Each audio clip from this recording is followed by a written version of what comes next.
सभी श्याम प्रेमी भक्तों को जय श्री श्याम। कैसे हैं आप सब? उम्मीद है सब अच्छे होंगे। प्रेमियों, हजारों प्रेमियों का यही सवाल होता है कि बाबा श्याम हमारी परीक्षा क्यों लेते हैं, भगवान परीक्षा क्यों लेते हैं।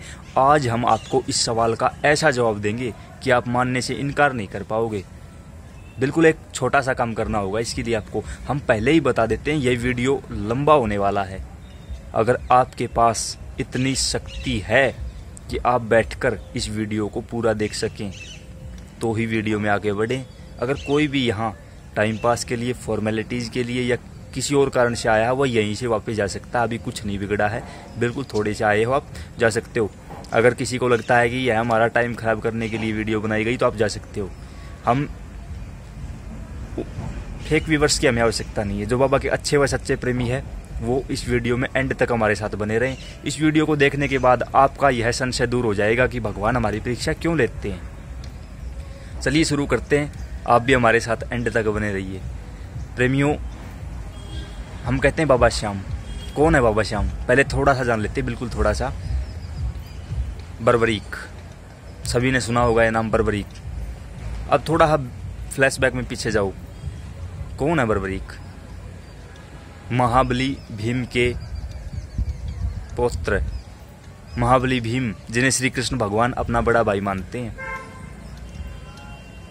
दादी कौन है? हिडिंबा, जो भगवान की इतनी अच्छी व सच्ची भगत है कि जब समाधि में बैठी तब कहा, जब श्री कृष्ण भगवान आकर स्वयं ये कहेंगे कि आंखें खोलो तभी आंखें खुलेंगी, अन्यथा आंखें नहीं खुलेंगी। और भगवान ने आकर कहा था कि आंखें खोलो, तुम्हारी तपस्या सफल हुई। पिता कौन है? घटोत्कच, जिनकी शक्ति का कोई सानी नहीं था इस संसार में। माता कौन है? मोरवी नंदन। पता है कौन है? कामाख्या देवी की इतनी अच्छी व सच्ची भगत हैं कि उन्हें माँ कामाख्या से इच्छा मृत्यु का वरदान प्राप्त है कि संसार में, ब्रह्मांड में उनकी कोई मृत्यु नहीं कर सकता।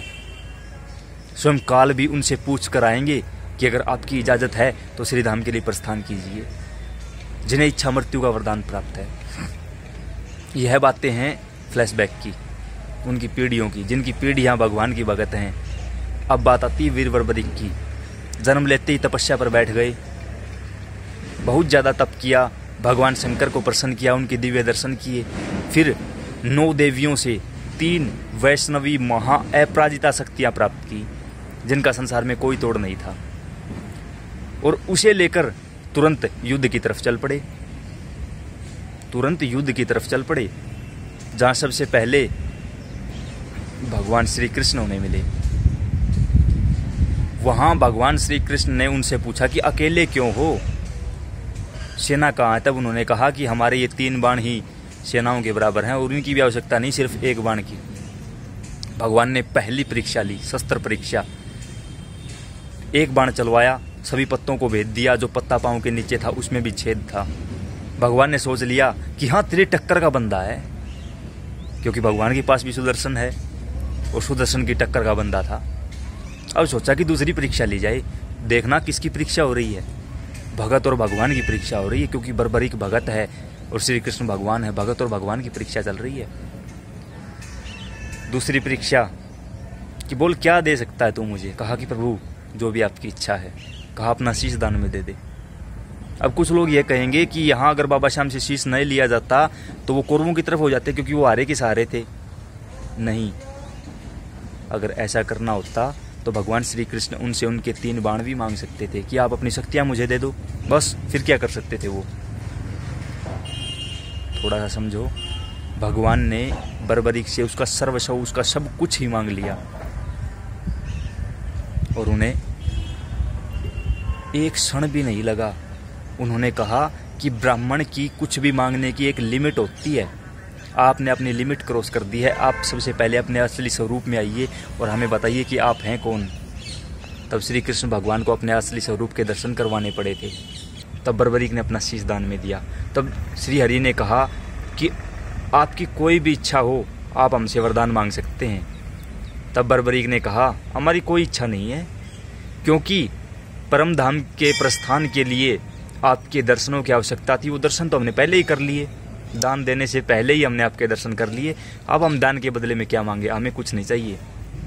तब नारायण भगवान ने सोचा कि शक्ति में भी मेरी टक्कर का बंदा है, और छलिया मुझसे भी तेज है, दान भी दे दिया और कुछ मांग भी नहीं रहा, जबकि हम किसी का कभी रखते नहीं। 2 बार परीक्षा ली, दोनों में पास। अभी बारी थी तीसरी परीक्षा की, जब युद्ध के पश्चात सभी पांडवों को अभिमान हुआ। 2 परीक्षाएं हो चुकी हैं, दोनों में पास। तब नारायण ने कहा कि आज तुमने अपना सर्वस्व मुझे दिया है, हम भी अपना सर्वस्व तुम्हें देते हैं।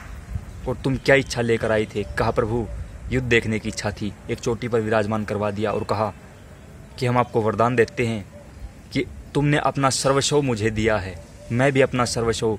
जैसे ही हम इस धराधाम को छोड़कर परम धाम के लिए प्रस्थान करेंगे, जैसे ही कलयुग की शुरुआत होगी, उसी समय आप हमारे श्याम नाम से पूजे जाओगे और हमारी सभी कलाएं आप में विराजित हो जाएंगी, विराजमान हो जाएंगी। आप हमारे ही नाम से, हमारी ही शक्तियों से सुशोभित होकर समस्त सृष्टि का कल्याण करोगे। 2 परीक्षाएं हो चुकी थी। अपना सर्वस्व बर्बरीक ने दिया तो भगवान ने भी अपना सर्वस्व बर्बरीक को दे दिया, बिना मांगे। मांगा नहीं था उन्होंने। कुछ प्रेमी बोलते हैं उनको अमृत पिलाया गया था। अरे प्यारे, जब शीश का दान दिया जा चुका था, बाद में कैसा अमृत पिलाया गया? कोई अमृत नहीं पिलाया गया था, सिर्फ वरदान मिला था भगवान का। और वरदान शीश अकेले को नहीं मिलता, वरदान पूरे शरीर को मिला था, बर्बरीक को मिला था। और पूरा शरीर आज भी भगवान का शरीर विराजमान है। हम जहाँ बैठे हैं जिस मंदिर में, वहाँ बाबा श्याम की धड़ स्वरूप पूजा होती है। यहाँ बाबा श्याम की धड़ है। इस पर भी हम किसी ना किसी दिन आपको संपूर्ण वीडियो बनाएंगे। क्या आप इस पर भी कोई वीडियो चाहते हो तो नीचे कमेंट बॉक्स में ज़रूर बताएं हमें। बारी थी तीसरी परीक्षा की, जब युद्ध जीतने के बाद पांडवों को अभिमान हुआ कि हमने मारा है, हमने जिताया है, हमने ये किया है, हमने वो किया है। तब श्री कृष्ण भगवान बोले कि जिसने युद्ध देखा है वही निर्णय कर सकता। बोला कौन? कहा कि बर्बरीक। जाकर पूछा, बर्बरीक ने एक ही बात बताई, मरने वाले भी श्याम थे, मारने वाले भी श्याम थे। तुम तो सिर्फ कठपुतली थे जो नचाए जा रहे थे। तुम्हारे हाथ में कल भी कुछ नहीं था, आज भी कुछ नहीं और कल भी कुछ नहीं होगा। यह जवाब बहुत ज़्यादा प्रिय लगा भगवान को और भगवान ने वरदान दे दिया कि जैसे ही कलिकाल शुरू होगा, आप हर घर में पूजे जाओगे। अगर कोई आपके दर्शन भी कर लेगा वो भी पार है, कोई नहीं रोक सकता आपको। यह देखिए कि भगवान किसकी परीक्षा ले रहे हैं? अपने भगत की। और भगत भी वो जिसने अपना सर्वस्व दे दिया। और भगवान भी टक्कर के 3 बार परीक्षा ली, तीनों परीक्षाओं में बर्बरीक पास हुए। अब यह बताइए कि अपने आप से पूछिए, आप बाबा श्याम के नज़दीक जाना चाहते हो? जब बर्बरीक ने श्री कृष्ण के नज़दीक जाने का प्रयास किया तब 3 बार परीक्षा ली, तीनों परीक्षाओं में बर्बरीक खरा उतरा था, तब उसे जाकर श्याम नाम मिला था। बर्बरीक से श्याम नाम तक का सफ़र बहुत लंबा था उनका। परीक्षा तब होगी आपकी जब आप भगवान के नज़दीक जाने की कोशिश करोगे। अगर भगवान से दूर रहोगे, भगवान आपकी कोई परीक्षा नहीं लेगा, क्योंकि भगवान हर चीज़ में सशक्त है, मजबूत है। तो उसे अपने पास आने वाला हर प्रेमी मजबूत चाहिए। जिस प्रकार कुम्हार एक गढ़े को बिल्कुल पक्का हर तरीके से उसे बजा बजा कर देखता है, वैसे ही भगवान हमें भी हर तरीके से बजा बजा कर देखते हैं।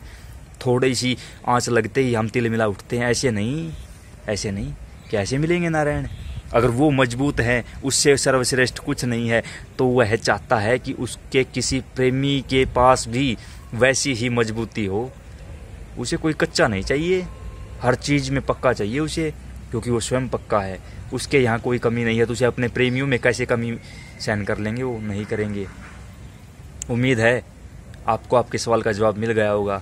जब बर्बरीक को श्याम बनने के लिए इतनी ज़्यादा परीक्षाएं देनी पड़ी और वो परीक्षाओं में पास भी हुए, तो सोचो अगर आपकी परीक्षा चल रही है तो आप भी श्याम बनने वाले हो, क्योंकि भगवान उसी की परीक्षा लेते हैं जिसे वो अपना मानते हैं। और जिसे वो अपना मानते हैं, जिस प्रकार गधे का बच्चा गधा, बंदर का बच्चा बंदर होता है, उसी प्रकार श्याम का बच्चा श्याम होता है। परीक्षा तब शुरू होगी जब आप भगवान के नज़दीक जाने लगोगे।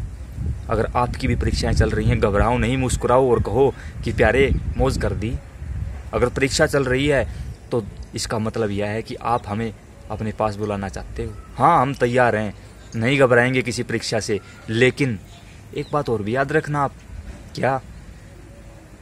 हमने सुना है तुम हारे के सहारे हो। तुम परीक्षा लोगे, हम जीतेंगे नहीं, हम तो हार जाएंगे, जानबूझ कर हारेंगे हम। क्यों? क्योंकि हार कर आपके पास आकर रोना भी तो है। हमने सुना है तुम हारे के सहारे हो, हम जानबूझ कर हारेंगे।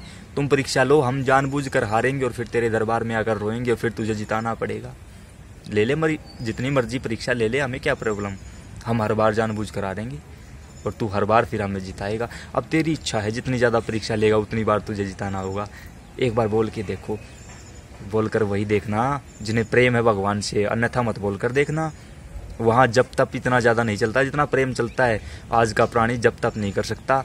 कितना दान कर सकते हो, कितनी दया दिखा सकते हो, कितना तप कर सकते हो, कितना मजबूती से नाम जाप कर सकते हो, नहीं कर सकते।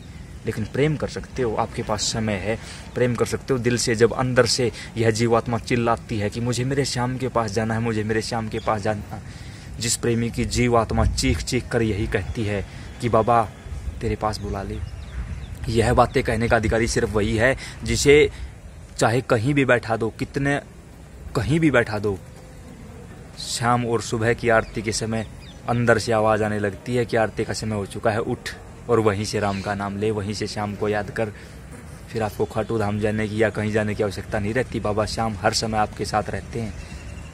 प्रेमियों, हम समय देते ही नहीं भगवान को और चाहते हैं कि भगवान हमें समय दे। क्यों? आपके बाप का गुलाम है वो, किसी के बाप का गुलाम नहीं है वो आज़ाद है। हाँ, अहम भक्त पराधीन है, मैं भक्तों के अधीन हूँ।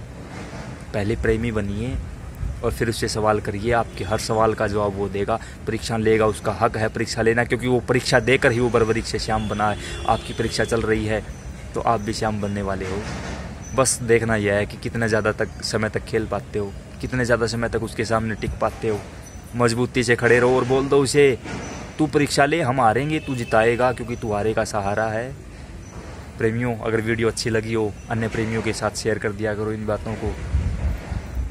जय श्री श्याम।